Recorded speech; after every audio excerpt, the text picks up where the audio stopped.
안녕하세요. 하루 필수 말씀 충전 하필 큐티 조종환입니다.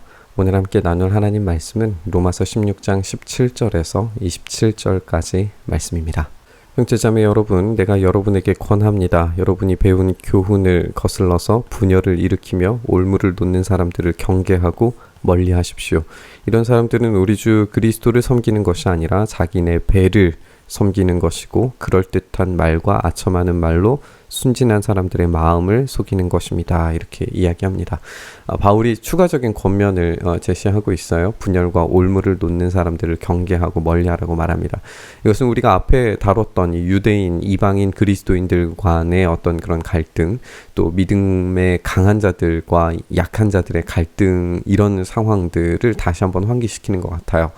이런 갈등을 조장하는 자들은 자기 배를 섬기는 일이다라고 이야기하고 있고 마음을 속이고 있다라고 이야기하고 있는데, 이런 표현들은 고린도전서에서도 살펴볼 수 있었어요. 자기 배를 섬긴다라고 하는 표현은 결국 하나님을 섬긴다라고 하는 명목상의 이유를 가지기는 했지만 결국 그 갈등을 통해서 자기의 탐욕을 채우기 위해 거짓과 불신앙으로 일관하는 그런 모습이라고 우리가 읽을 수 있습니다. 그들을 피해야 됩니다.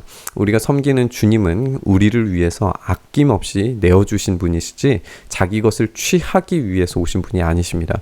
우리는 예수님의 모범을 보이는 자들만 따르는 것이 안전하죠. 여러분의 순종은 모든 사람에게 소문이 났습니다. 나는 이 일로 기뻐합니다. 나는 여러분이 선한 일에는 슬기롭고 악한 일에는 순진하기를 바랍니다.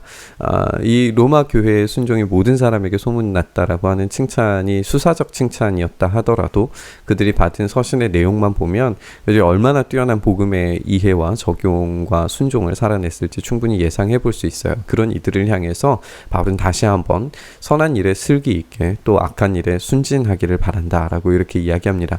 우리는 예수님의 말씀을 떠올려 볼 수 있을 것 같아요. 비둘기처럼 순결하고 뱀처럼 지혜로워라.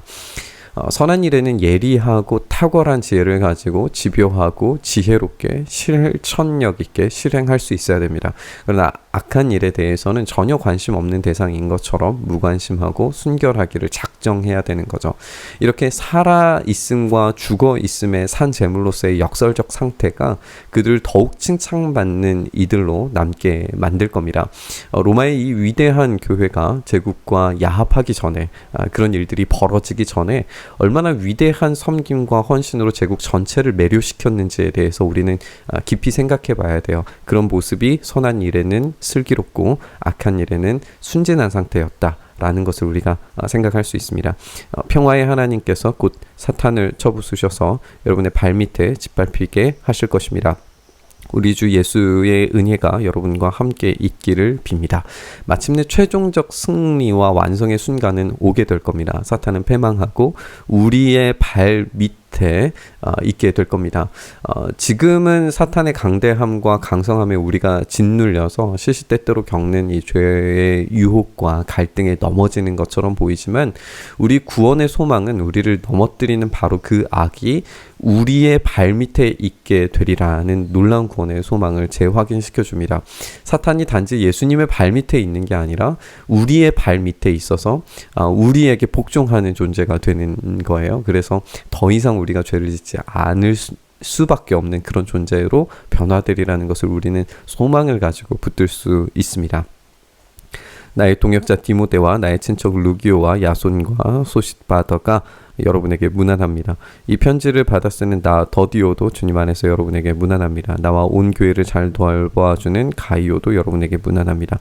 이 도시의 재무관인 에라스도와 형제 구아도도 여러분에게 문안합니다. 여기에 있는 이 인물들은 아마도 지금 이 편지를 쓰고 있는 바울이 머물고 있는 도시인 고린도에 있는 사람들일 거예요. 최근에 이 재무관 에라스도의 어떤 명패가 도로에 깔린 어떤 그런 그 판으로 발견되기도 했다고 이야기를 들은 적이 있었던 것 같아요. 어쨌든 바울이 이 고린도에서 편지를 쓰고 있었을 것으로 우리가 충분히 추정을 해볼 수 있고 이들을 소개하면서 인사를 합니다. 어떤 한 지역의 교회만이 교회가 아니라 우리는 결국 예수 그리스도를 머리로 하는 각 지체들이고 하나의 몸입니다.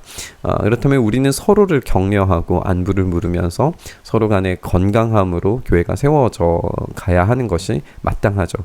이들의 인사가 로마 교회와 함께 연결이 되면서 서로의 교회가 건강하게 세워져 가는 이런 모습들, 그리고 이들의 이야기만 보더라도 재무관도 있고 또 우리가 다 알지 못하는 인물들이 얼마나 다양하게 이 교회 공동체 안에 놓아져 있는지에 대해서도 우리가 살펴볼 수 있게 되는 것 같습니다.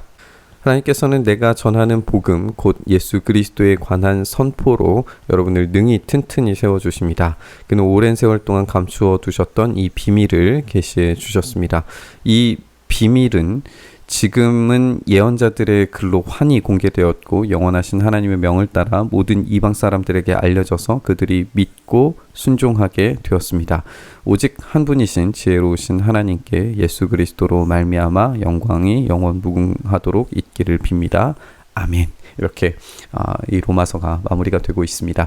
바울이 말하는 이 하나님의 비밀이라고 하는 것은 그동안 구약에 계시되었던 모든 내용들이 예수 그리스도를 통해서 완성되었다라고 하는 것을 로마서 전체를 통해서 논증해 왔습니다. 이제 글로만 되어져 있던 하나님의 의는 예수 그리스도로 환하게 공개되었고, 그리고 이 하나님의 의이신 예수 그리스도를 믿는 이들, 그리고 그를 따르며 순종하는 이들은 이 비밀에 동참해서 영원한 하나님 나라를 상속받게 됩니다. 그리고 이 알매 이야기들을 찬양과 경배로 올려드리고 있는 사도 바울의 이야기를 우리가 읽게 되는 겁니다. 사실 이 송영은 로마서의 핵심 내용을 다시 축약하고 있고, 우리가 앞서서 지적한 것처럼 알미 찬양으로 찬양과 경배였고 삶으로 이어지는 과정을 생각하게 만들어요. 사실 이 본문이 로마서의 마지막에 오는 것이 원문에 있는 구조인가에 대해서는 학자들마다 정말 다른 견해들이 많이 있습니다. 이것이 정말 로마서의 끝 결말인가라고 하는 이야기는 굉장히 다른 견해들이 많아요.